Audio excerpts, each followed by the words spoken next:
آپ صلی اللہ علیہ وآلہ وسلم نے اس مسئلے کا حل یہ نکالا کہ ایک چادر لی، اس میں حجر اسود کو رکھا اور سب سرداروں سے کہا اس چادر کو سب لوگ کناروں سے پکڑ کر اٹھائیں۔ سب نے ایسا ہی کیا۔ جب چادر حجر اسود کی جگہ پہنچ گئی تو آپ صلی اللہ علیہ وآلہ وسلم نے اپنے مبارک ہاتھوں سے حجر اسود کو اس کی جگہ پر رکھ دیا۔ یہ اس قدر عمدہ فیصلہ تھا کہ سب خوش ہو گئے۔ نبی اکرم صلی اللہ علیہ وآلہ وسلم بچپن ہی سے عقل سلیم کے مالک تھے، پاک دامن تھے، بھرپور قوت کے مالک تھے۔ جوانی اور پختگی کا زمانہ آیا تو آپ صلی اللہ علیہ وآلہ وسلم کی خوبیاں اور زیادہ نکھر کر سامنے آئیں۔ آپ درست سوچ، صحیح نظر، بہترین اخلاق اور عمدہ عادات کا سب سے بلند نمونہ تھے۔ سچائی اور امانت، صبر و شکر، حیا اور وفا، خیرخواہی اور تواضع سبھی میں ممتاز تھے۔ بھلائی اور احسان میں آپ کا کوئی ثانی نہیں تھا۔ حضرت ابو طالب نے کیا خوب کہا ہے، وہ گورے مکھڑے والا جس کی برکت سے ابر رحمت برستا ہے، وہ یتیموں کا سہارا اور بیواؤں کا نگہبان ہے۔ آپ صلی اللہ علیہ وآلہ وسلم بہت صلہ رحمی کرنے والے تھے، لوگوں کا بوجھ اپنے سر لیتے تھے، کنگال کی ایسی مدد فرماتے کہ مالدار ہو جاتا یا روزگار سے لگ جاتا، مہمان کی مہمانی کرتے اور مصیبت کے مارے ہوں سے تعاون فرماتے۔ اللہ تعالیٰ نے آپ صلی اللہ علیہ وآلہ وسلم کی حفاظت اور نگہبانی کا خاص انتظام فرمایا تھا، اور قوم کے اندر پھیلی ہوئی خرافات اور برائیوں کے خلاف آپ کے دل میں نفرت ڈالی تھی۔ چنانچہ آپ بتوں کے گیت پر حاضر ہوتے، نہ شرک کے میلوں میں جاتے اور نہ آپ آستانوں یا غیر اللہ کے نام پر ذبح کیا ہوا جانور کھاتے، نہ بتوں ہی کو چھوتے اور نہ ان سے تقرب حاصل کرتے تھے۔ لات اور عزا کی قسم تو سننا بھی گوارا نہیں فرماتے تھے۔ شراب نوشی اور کھیل کود کی مجلسوں سے آپ انتہائی دور تھے۔ ایسی کسی مجلس میں آپ نے کبھی شرکت نہ فرمائی، جبکہ یہی مجلس جوانوں کی تفریح اور دوستوں سے ملاقات کے مقامات تھی۔ اللہ نے آپ کو خلوت پسندی عطا فرمائی تھی۔ عربوں کی جہالت اور گناہ آلود زندگی نے آپ کو افسردہ اور غمگین بنا دیا تھا۔ آپ اپنے اطراف میں پھیلی ہوئی انسانی اجتماعی زندگی کا مشاہدہ فرماتے تو آپ کو یہ محسوس کر کے دکھ ہوتا کہ ایک اللہ کی عبادت کا تصور دینے والے دین کو وہ لوگ بالکل بھول چکے تھے۔ اس دین کو جو ان کے جد امجد سیدنا ابراہیم علیہ السلام کا دین تھا، اسے بالکل فراموش کر چکے تھے۔ وہ اپنے ہاتھوں سے کعبے کی تعمیر نو بڑے احترام سے کرتے تھے، لیکن خانہ کعبہ میں بت رکھ کر ان کی پوجا کرتے تھے۔ یہ شرک نہیں تو اور کیا ہے؟ منافقت اور کہتے کس کو ہیں؟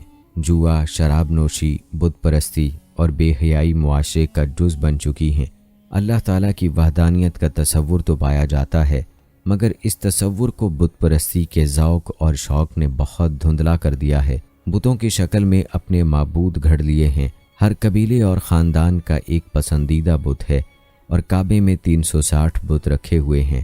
بت پرستی کے شوق کا یہ عالم ہے کہ قریش سفر میں جاتے ہیں تو ستو کے بت بنا لیتے ہیں، اور جب ضرورت پڑتی ہے تو اپنے معبودوں کو گھول کر پی لیتے ہیں۔ قریش کے معاشرے اور عرب کے ماحول میں عورت بیچاری کی حالت اس قدر پست، ذلیل اور ردی ہے کہ وہ اونٹوں، بکریوں اور غلے کی طرح تجارت کی چیز بن چکی ہے۔ شادیوں پر کوئی پابندی، کوئی روک نہیں۔ کوئی مرد جتنی عورتوں سے چاہے شادی کر سکتا ہے، اور دوسری طرف عورت بھی جتنے مردوں کو پسند کرے ان سے تعلق پیدا کر سکتی ہے۔ چوری چھپے آشنائی سے لے کر کھلی بے حیائی تک ہر برائی کی جاتی ہے۔ پستی کی انتہا ہے کہ منقولہ اور موروثی جائیداد کی طرح باپ کی بیویاں بھی بیٹے کو ورثے میں ملتی ہیں، اور وہ اپنی حقیقی ماں کے سوا اپنی سوتیلی ماں سے شادی کرنے میں کسی قسم کی آر محسوس نہیں کرتا۔ اس بے حیائی کے ساتھ عربوں میں ایک شدید مجرمانہ قسم کی غیرت بھی پائی جاتی ہے، وہ یہ کہ ہماری لڑکیاں کسی کو بیاہ ہی نہ جائیں، کوئی مرد ہمارا داماد نہ بنے۔ سنگ دلی کی حد تک اس غیر فطری غیرت کے سبب لڑکیاں زندہ دفن کر دی جاتی ہیں، اور اس انتہا درجے کی بے رحمی پر الٹا فخر کیا جاتا ہے۔ آقا کو غلاموں کی موت اور زندگی پر پورا مالکانہ اختیار حاصل ہے۔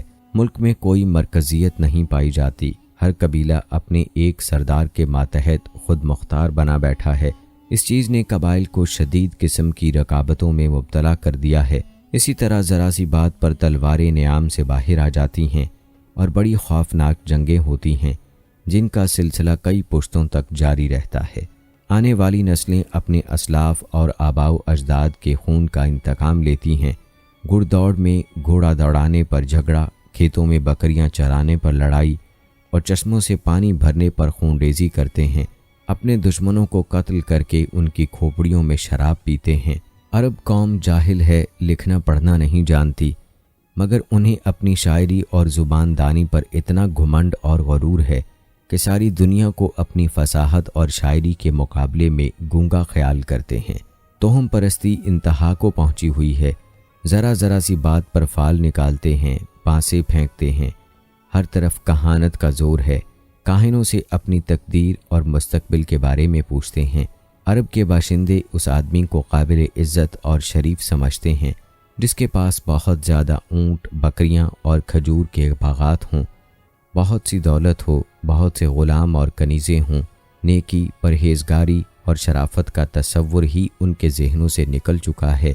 یہی وہ دور ہے جس کو دور جہالت کہا جاتا ہے۔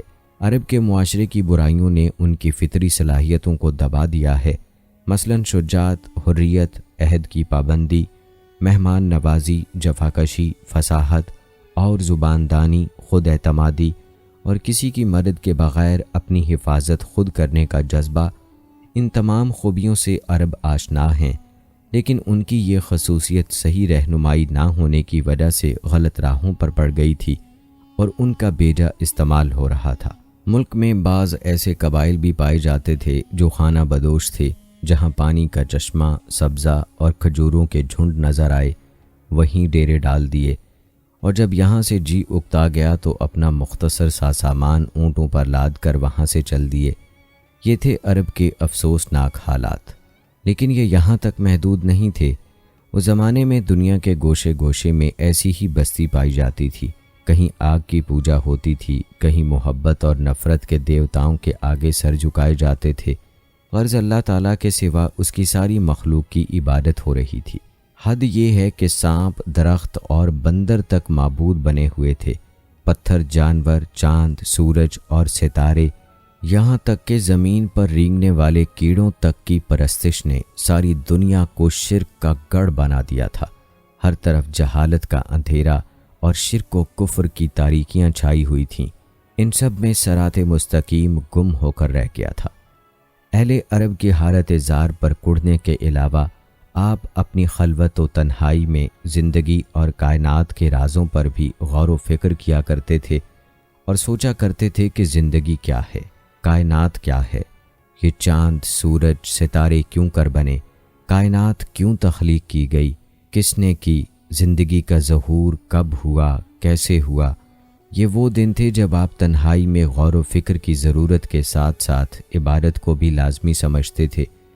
عبادت آپ صلی اللہ علیہ وآلہ وسلم کی روح کی ضرورت تھی، لہٰذا آپ صلی اللہ علیہ وآلہ وسلم رمضان بھر غار حرا میں قیام فرماتے، آنے جانے والے مسکینوں کو کھانا کھلاتے اور بقیہ اوقات اللہ تعالیٰ کی عبادت میں گزارتے تھے۔ غار حرا مکہ مکرمہ کے مشرق میں خانہ کعبہ سے کوئی 3 میل دور جبل النور کی چوٹی پر واقع ہے۔ خلوت اور گوشہ تنہائی کی تلاش میں آپ صلی اللہ علیہ وآلہ وسلم غار حرا پہنچے۔ یہ چونکہ کعبہ کے سامنے تھا اور وہاں کامل تنہائی اور یکسوئی تھی، اسی لیے آپ صلی اللہ علیہ وآلہ وسلم کو بہت پسند آیا۔ رمضان کا مہینہ اور پیر کا دن تھا۔ آپ غار حرا کے اندر ذکر الہی اور عبادت میں مشغول تھے کہ یکا یک جبرائیل علیہ السلام نازل ہوئے اور آپ صلی اللہ علیہ وآلہ وسلم کو وحی اور نبوت سے نوازا۔ سیدہ عائشہ رضی اللہ تعالی عنہا فرماتی ہیں، رسول اللہ صلی اللہ علیہ وآلہ وسلم پر وحی کا آغاز نیند میں اچھے خواب سے ہوا۔ آپ صلی اللہ علیہ وآلہ وسلم جو خواب دیکھتے وہ سفیدہ سحر کی طرح نمودار ہوتا۔ پھر آپ کو تنہائی پسند آنے لگی، چنانچہ آپ غار حرا میں خلوت فرمانے لگے اور کئی رات گھر آئے بغیر عبادت کرتے اور اس عرصے کے لیے توشہ بھی ساتھ لے جاتے۔ پھر سیدہ خدیجہ رضی اللہ تعالی عنہا کے پاس تشریف لاتے اور اتنی مدت کے لیے پھر توشہ لے جاتے، یہاں تک کہ آپ صلی اللہ علیہ وآلہ وسلم غار حرا میں تھے کہ آپ کے پاس حق آ گیا، یعنی فرشتہ آپ کے پاس آیا اور کہا اقرا، یعنی پڑھیے۔ آپ صلی اللہ علیہ وآلہ وسلم نے فرمایا میں پڑھنا نہیں جانتا۔ رسول اللہ صلی اللہ علیہ وآلہ وسلم فرماتے ہیں کہ اس پر اس نے مجھے پکڑ لیا اور اس زور سے دبوچا کہ مجھے چور کر ڈالا، اور پھر مجھے چھوڑ کر کہا اقرا یعنی پڑھیے۔ میں نے پھر کہا میں پڑھنا نہیں جانتا۔ اس نے پھر مجھے پکڑ کر دبوچا اور چور کر ڈالا، اور پھر چھوڑ کر کہا اقرا پڑھیے۔ میں نے پھر کہا کہ میں پڑھا ہوا نہیں ہوں۔ اب اس نے تیسری بار دبوچا اور کہا اقرا بسم ربک الذی خلق خلق الانسان من علق، پڑھ اپنے اس پروردگار کے نام سے جس نے پیدا کیا، انسان کو لوتھڑے سے پیدا کیا۔ پڑھ تیرا رب بڑا کریم ہے جس نے قلم کے ذریعے سے علم دیا، انسان کو وہ بات سکھائی جسے وہ جانتا نہ تھا۔ اب آپ صلی اللہ علیہ وآلہ وسلم نے یہ آیات پڑھ دیں۔ پھر آپ صلی اللہ علیہ وآلہ وسلم ان آیات کو لے کر واپس آئے۔ آپ کا دل کانپ رہا تھا۔ آپ نے سیدہ خدیجہ رضی اللہ تعالی عنہا کے پاس پہنچ کر فرمایا مجھے چادر اوڑھا دو، مجھے چادر اوڑھا دو۔ انہوں نے چادر اوڑھا دی یہاں تک کہ دہشت جاتی رہی۔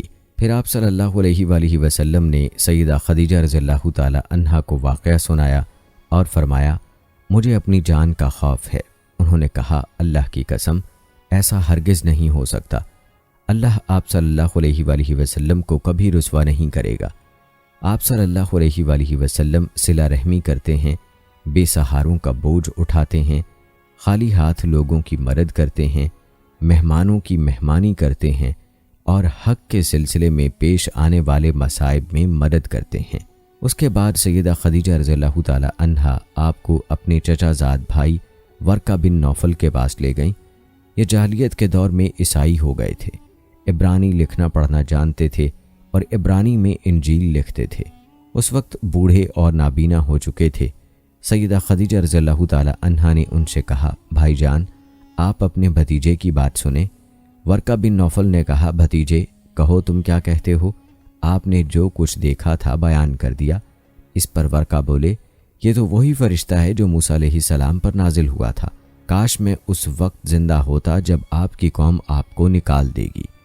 آپ صلی اللہ علیہ وآلہ وسلم نے حیران ہو کر فرمایا میری قوم مجھے نکال دے گی؟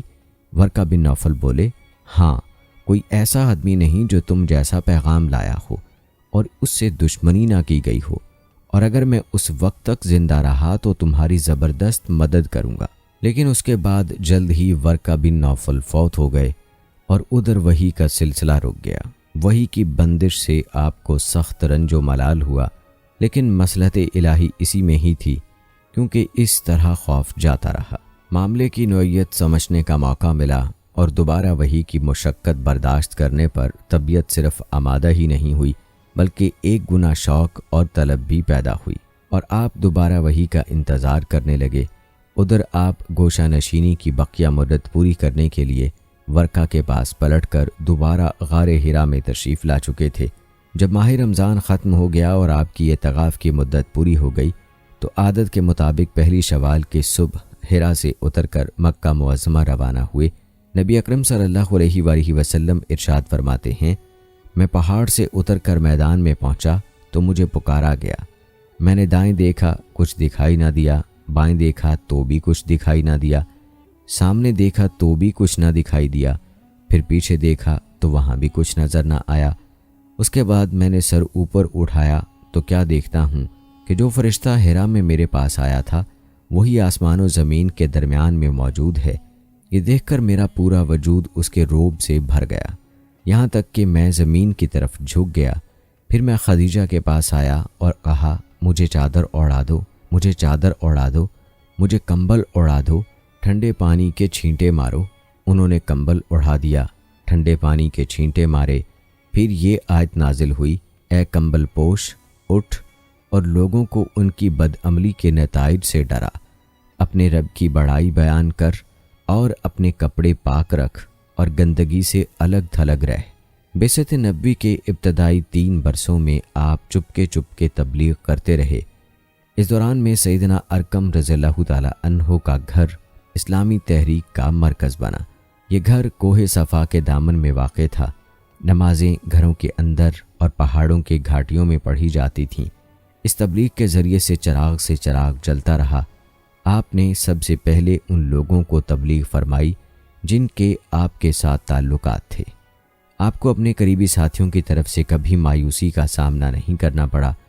عورتوں میں آپ کی زوجہ سیدہ خدیجہ رضی اللہ تعالی عنہا، غلاموں میں زید بن حارثہ رضی اللہ تعالی عنہ، مردوں میں حضرت ابو بکر صدیق رضی اللہ تعالی عنہ اور لڑکوں میں سیدنا علی بن ابی طالب رضی اللہ تعالی عنہ نے سب سے پہلے اسلام قبول کیا۔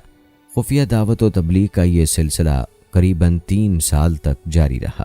اس عرصے میں جن حضرات نے اسلام قبول کیا ان میں بلال بن رباح یعنی بلال حبشی رضی اللہ تعالی عنہ، عثمان بن عفان، زبیر بن عوام، عبد الرحمن بن عوف، طلحہ بن عبید اللہ، سعد بن ابی وقاص، عمر بن ابسہ، خالد بن سعد بن العاص، عمار بن یاسر، خباب بن ارد، ابو عبیدہ بن جراح، سید بن زید، جعفر بن ابی طالب، عبداللہ بن مسعود، ابو سلمہ، عثمان بن مسعود، صہیب رومی اور ارقم رضی اللہ تعالی عنہم ہیں۔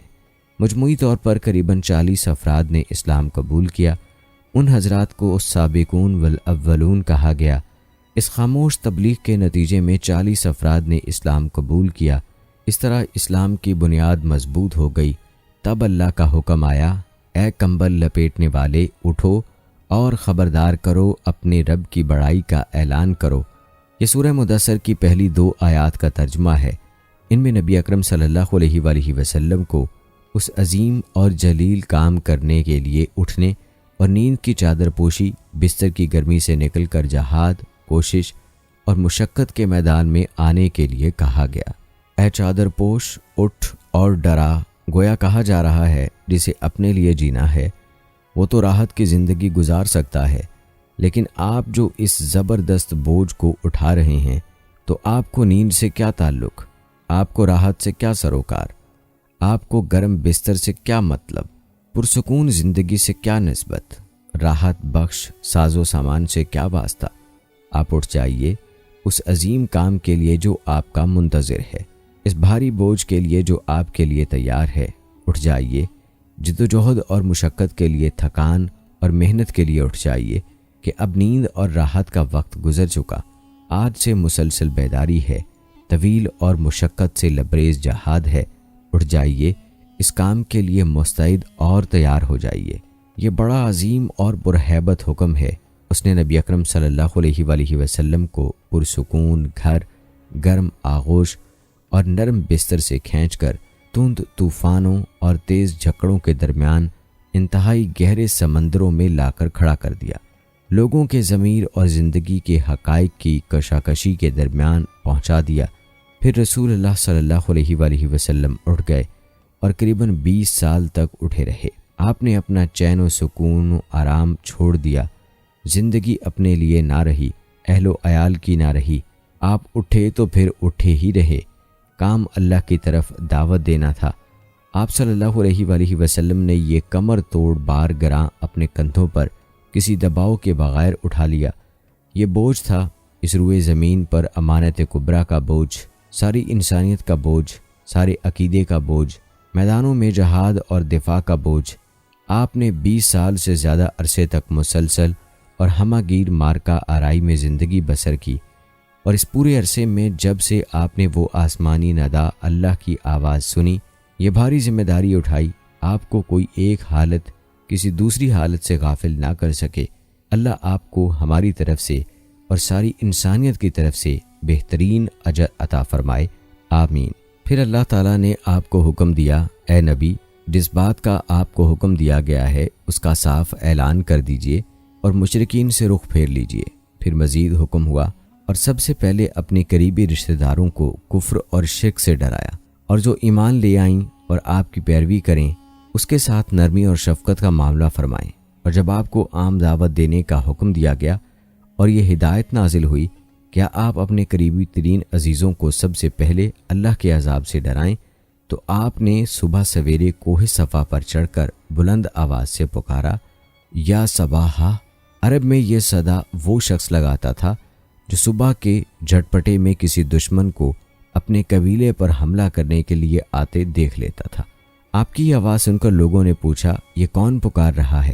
بتایا گیا یہ آواز محمد کی ہے۔ اس پر قریش کے تمام خاندانوں کے لوگ آپ کی طرف دوڑ پڑے۔ جو خود آ سکتا تھا وہ خود آیا، جو نہیں آ سکتا تھا اس نے اپنی طرف سے کسی کو بھیج دیا۔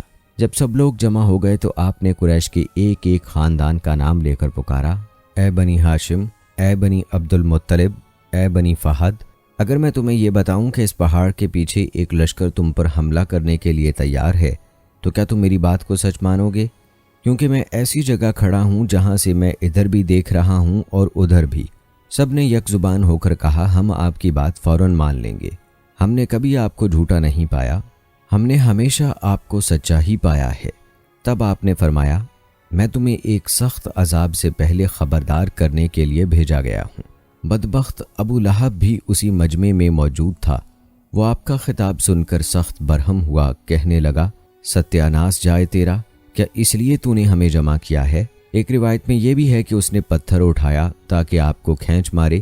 اس طرح مکے میں اعلانیہ تبلیغ کی ابتدا ہوئی، لوگ مسلمان ہونے لگے۔ مسلمان ہونے والوں میں زیادہ تر نوجوان لوگ تھے۔ اس طرح ان کے بڑوں کو بہت دکھ ہوا کہ ہماری اجازت اور مرضی کے بغیر یہ کیوں پرانے قومی دین سے پھر گئے۔ ان لوگوں نے اپنے نوعمر رشتہ داروں کو طرح طرح سے اذیتیں دیں، مارا پیٹا اور بیڑیاں لگا کر قید کیا، چھت کے بغیر کمروں میں بند کیا، تپتی ریت پر ننگے بدن لٹایا، مگر یہ تمام اذیتیں بے اثر رہیں۔ ان لوگوں میں آزاد مرد اور عورتیں بھی تھیں، لونڈی اور غلام بھی تھے۔ لونڈیوں اور غلاموں کو ان کے آقاؤں نے شدید تکالیف پہنچائیں۔ اسی طرح موالی بھی تھے، یعنی غیر قبیلوں کے عرب جو اہل مکہ کسی ایک کے ساتھ کسی معاہدے کے ذریعے سے موالی بن گئے تھے، مطلب یہ کہ ان کے حلیف بن گئے تھے۔ ان میں سے ایک سیدنا عمار بن یاسر رضی اللہ تعالی عنہ کا خاندان بھی تھا۔ ان کے خاندان کو خاص طور پر ظلم کا نشانہ بنایا گیا۔ سیدنا یاسر رضی اللہ تعالی عنہ پر اتنا ظلم ڈھایا گیا کہ وہ شہید ہو گئے۔ سیدہ سمیہ رضی اللہ تعالی عنہا جو سیدنا عمار رضی اللہ تعالی عنہ کی والدہ تھیں، اس کو ابو جہل نے نیزہ مار کر شہید کر دیا۔ یہ اسلام میں پہلی شہید خاتون ہیں۔ جلد ہی قرآن کریم میں بت پرستی کے خلاف سخت آیات نازل ہوئیں۔ مثلاً سورہ انبیاء کے آیت نمبر 98 میں ارشاد ہوا، بے شک تم اور وہ بت جن کو تم اللہ کے سوا پوجا کرتے ہو سب دوزخ کا ایندھن ہوں گے اور تم سب اس میں داخل ہو کر رہو گے۔ اس پر مشرکین کے ظلم و ستم میں اور شدت آ گئی۔ آپ کی ذات کے خلاف اور اس کے حلقے میں داخل ہونے والوں کے خلاف تیزی آ گئی۔ خاص طور پر ابو جہل اور ابو لہب نے انسانیت کی حدود پھلانگ ڈالی۔ اعلانیہ تبلیغ کے بعد نبی اکرم صلی اللہ علیہ وآلہ وسلم نے حرم میں اس طریقے سے نماز شروع کر دی جو اللہ تعالیٰ نے آپ کو سکھایا تھا، اور یہی وہ چیز تھی جس سے قریش نے پہلی مرتبہ محسوس کیا کہ آپ کسی نئے دین کے دعوے دار ہیں۔ اس پر ابو جہل کی جاہلیت اور بھڑک اٹھی اور اس نے آپ کو دھمکانا شروع کر دیا۔ آپ سے سخت لہجے میں کہا حرم میں اس طریقے سے عبادت نہ کریں۔ پھر ابو جہل نے قریش کے لوگوں سے پوچھا کیا محمد تمہارے سامنے زمین پر اس طرح اپنا منہ ٹکاتے ہیں؟ ان لوگوں نے کہا ہاں۔ اس پر اس نے کہا لات اور عزا کی قسم، اگر میں نے اسے اس طرح نماز پڑھتے دیکھ لیا تو میں اس کی گردن پر اپنا پاؤں رکھ دوں گا اور اس کا چہرہ زمین پر رگڑ دوں گا، معاذ اللہ۔ پھر ایسا ہوا کہ اس نے آپ کو نماز پڑھتے دیکھ لیا، وہ فوراً آپ کی طرف لپکا۔ وہ اپنے اعلان کے مطابق آپ کی گردن مبارک پر اپنا ناپاک پاؤں رکھنا چاہتا تھا کہ اسی وقت لوگوں نے اسے گھبرا کر خوف زدہ انداز میں پیچھے ہٹتے دیکھا۔ وہ اپنے منہ کو کسی چیز سے بچانے کی کوشش کر رہا تھا۔ لوگوں نے اس سے پوچھا تجھے کیا ہوا؟ اس طرح پیچھے کیوں ہٹ آئے ہو؟ اس نے کہا میرے اور اس کے درمیان اچانک آگ کی ایک خندق اور کوئی ہولناک چیز تھی اور کچھ پر تھے۔ اس کی یہ بات کسی نے آپ کو بتائی تو آپ نے فرمایا اگر وہ میرے قریب بھٹکتا تو فرشتے اس کے چیتھڑے اڑا دیتے۔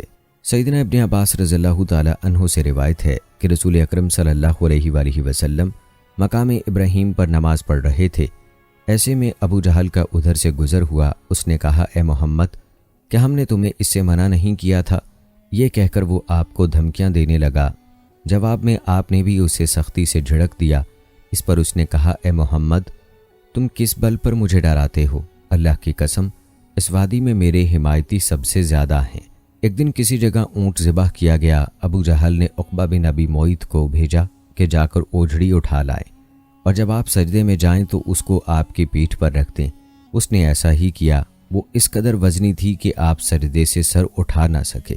سیدہ فاطمہ رضی اللہ تعالی عنہا اس وقت بچی تھیں۔ انہیں اطلاع ملی تو وہ دوڑی آئیں اور اس غلیظ بوجھ کو آپ کی کمر مبارک سے اتارا۔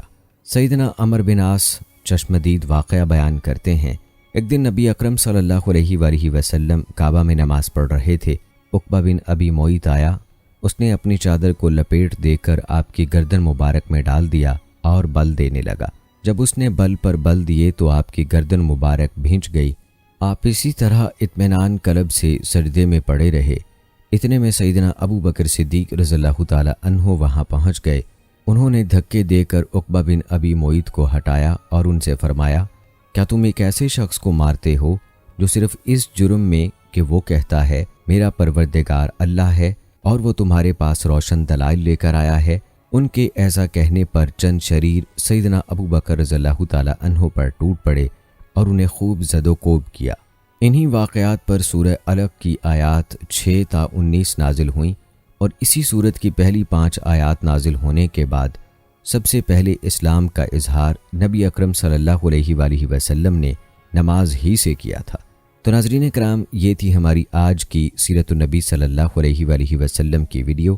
امید کرتے ہیں کہ آپ کو پسند آئی ہوگی۔ ہماری آج کی اس ویڈیو کے متعلق اپنی رائے کا اظہار کمنٹ باکس میں لازمی کیجیے گا۔ مجھے اگلی ویڈیو تک اجازت دیں۔ فی امان اللہ۔